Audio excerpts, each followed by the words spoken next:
2024లో fan గుర్తే అఖండ విజయంతో గెలుస్తుందండి. జగన్మోహన్ రెడ్డి గారే మళ్ళీ ఆ సింహాసనాన్ని అధిరోహిస్తారండి.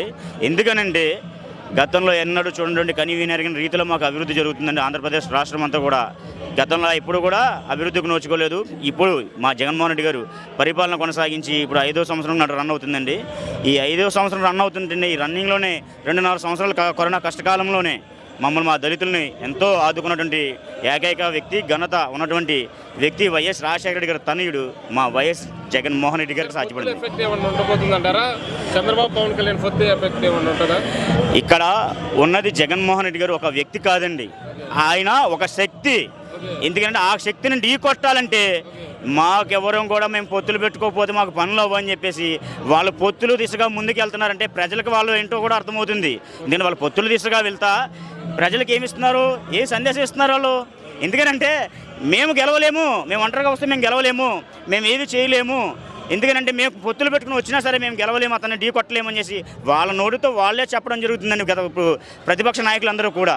ఎందుకంటే అందులో మరీ ముఖ్యంగా మొన్న ప్రెస్ మీట్లో కూడా ఎక్కడ శ్రీకాకుళం యువగాలం పాదయాత్ర ముగించుకున్నాడండి ఎవరో లోకేష్ గారు. యువగాలం దేనికి చేస్తున్నారు, పాదయాత్ర దేనికి చేశారు? రాజశేఖర రెడ్డి గారు చేశారంటే పేద ప్రజల కోసం చేశారు. వైఎస్ జగన్మోహన్ రెడ్డి గారికి చేశారంటే అది పేద ప్రజల కోసమే చేశారు. తండ్రి ఆశయానికి నెరవేర్చడానికి వచ్చినటువంటి తండ్రి ఆశయాన్ని నెరవేర్చడానికి వచ్చినటువంటి వ్యక్తి మా జగన్మోహన్ రెడ్డి గారు. మా పేదల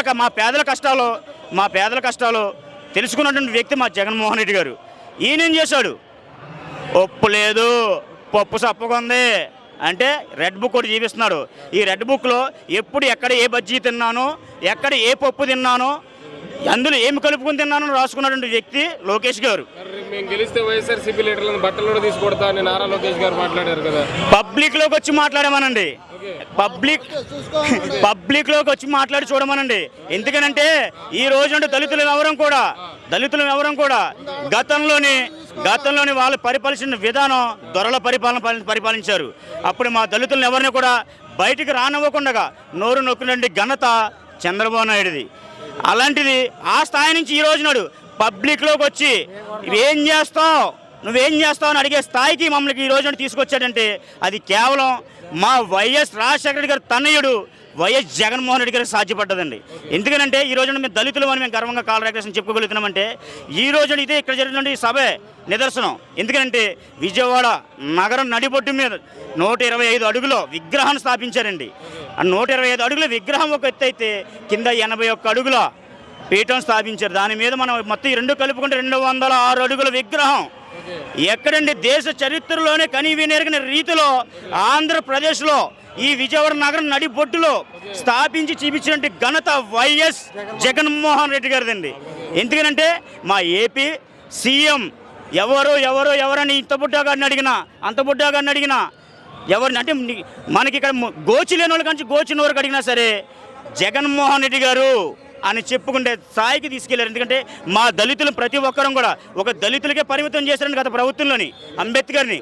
ఆయన రాజ్యాంగం రాసినటువంటి ప్రదాత ఆయన రాజ్యాంగం రాశాడు కాబట్టి ఆ రోజు నాడు ఈ రోజున మీరు మైక్ పట్టుకుని మమ్మల్ని ప్రశ్నించగలుగుతున్నారు. మేము మైక్ ముందుకు వచ్చి మీ ముందు మేము మాట్లాడగలుగుతున్నాము. మాకు ఆ శక్తిని మాకు ఇచ్చినటువంటి, మీకైనా శక్తిని ఇచ్చినటువంటి, ఆ అధికారాన్ని ఇచ్చినటువంటి మాకు డాక్టర్ బాబాసాహెబ్ అంబేద్కర్ మాకు. అలాంటి గొప్ప వ్యక్తి దళిత వాడలకే పరిమితం కాకూడదు అలాగని చెప్పేసి తీసుకొచ్చి నగరం నడిబొట్టి ఈ రోజు నిలబెట్టారు. ఎక్కడో మూలం పెట్టుకోవచ్చుగా సిటీలో, ఎందుకు ఈ సిటీలో హాస్పిటల్ కట్టుకోవచ్చు గారు మాట్లాడుతున్నారు కదా. జగన్ గారు మాత్రం నా ఎస్సీ నా బీసీ ఇక్కడే ఉండాలి, అందరితో కలిసి ఉండాలన్నారు కదా. ఏం చెప్తారు వ్యతిరేకించే వాళ్ళకి? ఇప్పుడు మీరు అడిగే దాంట్లోనే ప్రశ్నకి సమాధానం ఉందండి. మీరు అడిగిన దాంట్లోనే ప్రశ్న సమాధానం వచ్చేసింది. ఎందుకంటే ఇక్కడ కార్పొరేట్ హాస్పిటల్ని ఎంకరేజ్ చేసే దిశ అంటే అధికారంలో ఉండి కార్పొరేట్ హాస్పిటల్ని, కార్పొరేట్ కాలేజీలని, కార్పొరేట్ స్కూళ్ళని ఎంకరేజ్ చేసుకుంటూ వచ్చాడు. అతను దండాలు, అతను భూదందాలు అయితే కావచ్చు, అది కబ్జాలు కావచ్చు, లేదా రౌడీజాలు కావచ్చు, ప్రతిదీ కూడా అతని ప్రభుత్వాల్లో పెరిగిపోయినాయి గతంలోని. అదే విధానంగా జగన్మోహన్ రెడ్డి గారి పరిపాలనలో కూడా చేద్దామనంటే పప్పులు ఉడకవండి. చంద్రబాబు నాయుడు గారు, పవన్ కళ్యాణ్ గారు, లోకేష్ గారు మీరు కొంచెం ఒళ్ళు దగ్గర పెట్టుకుని మాట్లాడితే బాగుంటుంది. ఎందుకంటే మా దళితులు ఎవరం కూడా గత దొరల పరిపాలనలో లేము, జగన్మోహన్ రెడ్డి గారి పరిపాలనలో ఉన్నాము. మా ఆంధ్రప్రదేశ్ సురక్షంగా ఉంది, సుభిక్షంగా ఉంది. ఎందుకనంటే కేవలం మా దళితులకి ఎంతో చేసి పెట్టారు. మా దళిత వాళ్ళకి వచ్చి చూడండి, మీరు గతంలో ఎన్నడూ చేయనటువంటి అభివృద్ధులు కనబడతాయి. మా దళితుల వాళ్ళకి వచ్చి చూడండి, మా గతంలో ఎప్పుడు లేనటువంటి కమ్యూనిటీ వాళ్ళు కనబడతాయి.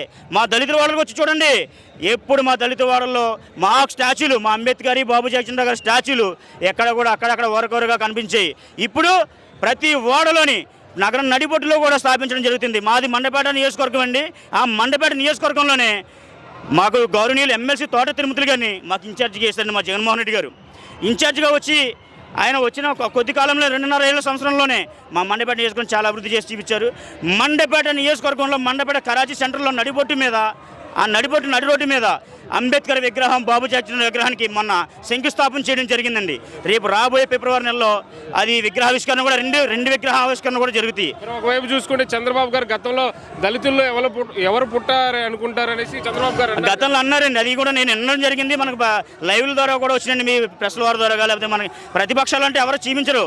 ఎందుకంటే వాళ్ళందరూ కూడా రేపు రానున్న ఎన్నికల్లో 24లో దళితులంతా కలిసి ఎలాంటి సమాధానం చెప్పబోతున్నారు? ఇప్పుడు ఇందాక మీరు ఒక ప్రశ్న వేశారు, ఆ ప్రశ్నలోనే ఉంది సమాధానం. ఇప్పుడు కూడా అది కూడా చెప్తాను. ఎందుకంటే దళితులో ఎవరు పుట్టాలని కోరుకుంటారు అని అడిగినటువంటి వ్యక్తి దొంగ, కుయ్యెత్తులేసుకుని కుతంత్రాలు వేసుకుని గత మాజీ ముఖ్యమంత్రి అయినటువంటి నారా చంద్రబాబు నాయుడు మాటలు ఆంధ్రప్రదేశ్ రాష్ట్ర ప్రజలందరూ కూడా చూశారు. మరీ ముఖ్యంగా మా దళితులందరూ చూశారు. ఎందుకంటే ఆ రకంగా అడిగినటువంటి వ్యక్తికి మా దళితులే రేపు రాబోయే 2024లో వైఎస్ఆర్సీపీ మా ఫ్యాన్ గుర్తుకి ఓటు వేసుకుని వైఎస్ జగన్మోహన్ రెడ్డి గారిని అఖండ విజయంతో గెలిపించుకుని మీకు బుద్ధి వచ్చే రీతిగా మేము సమాధానం చెప్తాం. ఎందుకనంటే దళితుల్లో పుట్టాలని ఎవరు కోరుకుంటారని ఒకటి అడుగుతుంటే, దళితులు అసలు రాజకీయాలు మాకుంటాయి, పదవులు మాకు, మీకెందుకు రా పుచ్చమ్మండా కొరకల రాజకీయం అని అడిగేవాడు ఒకడు. ఏందండి మీ పరిపాలన, మీరు ఏం చేస్తారు, మాకు మీరు ఏం చేసి చూపిస్తారు?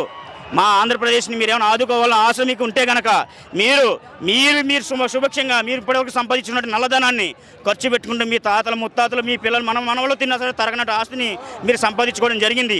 అయ్యా పవన్ కళ్యాణ్ గారు, మీరు కూడా ప్యాకేజీలు పుచ్చుకుని మీ మనవల్లో కూడా తిన్న తరగనటువంటి ఆస్తిని మీరు కూడబెట్టుకున్నారు. మీరు ఆ వచ్చినటువంటి ఆస్తిని మీరు తీసుకుని శుభ్రంగా ఎక్కడైనా ఏసీ రూములు వేసుకుని శుభ్రంగా పడుకోండి. మీకెందుకు రాజకీయాలు? ఇక్కడ నుంచి మేము చూసుకుంటాం, మా దళితులు మేము చూసుకుంటాం. రాజకీయం అంటే మేము జీవిస్తాం. ఎందుకంటే మా జగన్మోహన్ రెడ్డి గారికి మేము నిరంతరం మా కంఠంలో ఊపిరినంత వరకు, అలాగే మా వెనకాల మాకు పుట్టినటువంటి పిల్లలకు కూడా, రాబోయే తరానికి కూడా మేము జగన్మోహన్ రెడ్డి గారి గురించి, ఆయన పరిపాలన గురించి, మీరు చేసినటువంటి దుర్మార్గాల గురించి కూడా మేము చెప్తాము. మా జగన్మోహన్ రెడ్డి గారు మా దళితులు చేసిన మేలు గురించి మేము చెప్తాము. ప్రతి ఒక్కరు కూడా ఆంధ్రప్రదేశ్ ప్రజలారా గుర్తెట్టుకోండి, నా చెల్లెళ్ళు, నా అక్కలు, నా తమ్ముళ్ళు, నా అన్నలు అని పిలిచినటువంటి మన జగన్మోహన్ రెడ్డి గారు, నా ఎస్సీలు, నా బీసీలు, నా మైనార్టీలు అని అడిగేటువంటి వ్యక్తి మా జగన్మోహన్ రెడ్డి గారు. ఇప్పుడు దళితుల్లో అసలు దళితుల పుట్టాలను ఎవరు కోరుకుంటారని అడిగే వ్యక్తి ఒక ఆయన అయితే, పిచ్చముండా కొడకలారా మీకెందుకు పదవులో దళితులు నా కొడకలారని అడిగేవాడు ఒకడైతే, ఇక్కడ నా ఎస్సీలు, నా ఎస్టీలు, నా మైనార్టీలు అనేటువంటి వ్యక్తి కావాలా, లేదా మీకు వాళ్ళు కావాలా?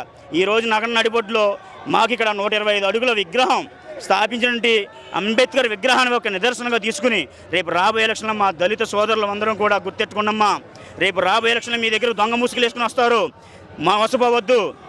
మరొక్కసారి చెప్తున్నాను, ఎందుకంటే మీరు మోసపోవద్దు.